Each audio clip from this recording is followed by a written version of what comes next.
કંજક્શન્સ. આજે આપણે સંયોજકો એટલે કે કંજક્શન્સ વિશે શીખીશું. આ જાદુઈ શબ્દો છે જે બે વાક્યોને કોયડાના ટુકડાની જેમ જોડે છે.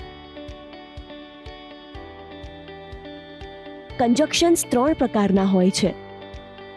પહેલો પ્રકાર બે સમાન વસ્તુઓ અથવા વાક્યોને જોડે છે.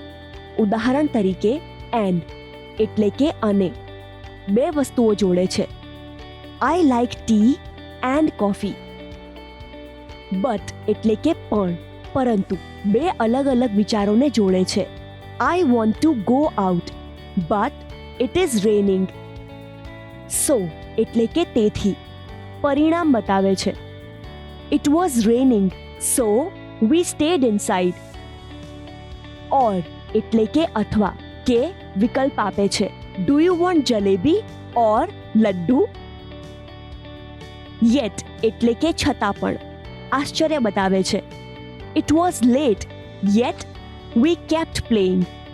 બીજા પ્રકારના કંજક્શન્સ મોટા વિચારને નાના વિચાર સાથે જોડે છે.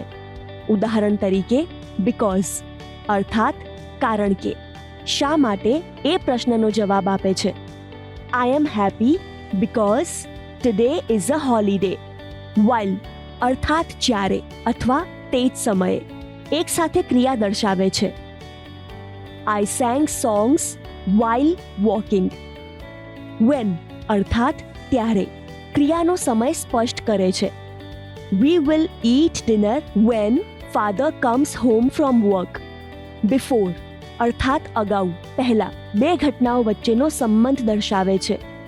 I brush my teeth before going to bed. Unless અર્થાત જ્યાં સુધી ત્યાં સુધી. You will not get to play unless you study. ચાલો કેટલાક વધુ કંજક્શન્સ જોઈએ જે મોટા વિચારને નાના વિચાર સાથે જોડે છે. ઉદાહરણ તરીકે after we will play after lunch.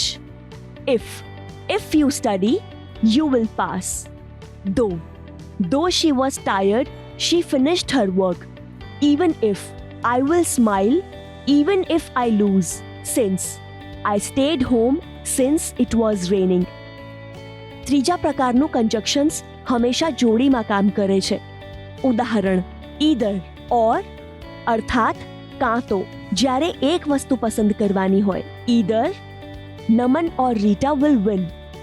Not only but also અર્થાત માત્ર નહીં પણ.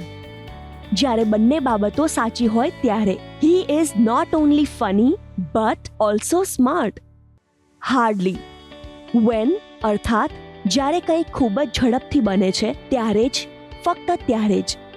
Hardly had I sat when my mother called me. As much as અર્થાત જેટલું તેટલું, સમાન માત્રામાં. I love gulab jamun as much as you do. Both and અર્થાત બંને અને. જ્યારે બે બાબતોની પુષ્ટિ કરવાની જરૂર હોય. I love to play both cricket and football. ચાલો જોડીમાં કામ કરતા કેટલાક વધુ કંજક્શન્સ જોઈએ. Neither nor. Neither my brother nor my sister likes maths. Whether or whether we win or lose we will try. Just as so just as you love music so do I. No sooner than no sooner had I slept than the alarm rang. ચાલો હવે ફરી એકવાર ત્રણેય પ્રકારો જોઈએ. કંજક્શન્સ એવા શબ્દો છે જે બે વાક્યોને જોડે છે. એન્ડ બટ સો વગેરે. સમાન વસ્તુઓને જોડે છે. સમાન વિચારો, વસ્તુઓ અથવા ક્રિયાઓને જોડે છે. બીકોઝ ઇફ વેન વગેરે. કારણ અથવા સમય દર્શાવે છે. Either or not only but also વગેરે જોડીમાં આવે છે. હવે તમારો વારો છે. વિકલ્પોની મદદથી ખાલી જગ્યાઓ પૂરો. વિડિયો રોકો અને વિચારો. પછી તેને ફરીથી ચલાવો અને તમારા જવાબો તપાસો. ચાલો જોઈએ કે તમારા કેટલા જવાબો સાચા છે. પ્રેક્ટિસ કરતા રહો અને કંજક્શન્સનો ઉપયોગ કરીને તમારા અંગ્રેજીને વધુ સરળ અને વધુ અસરકારક બનાવો. ફરી મળીશું.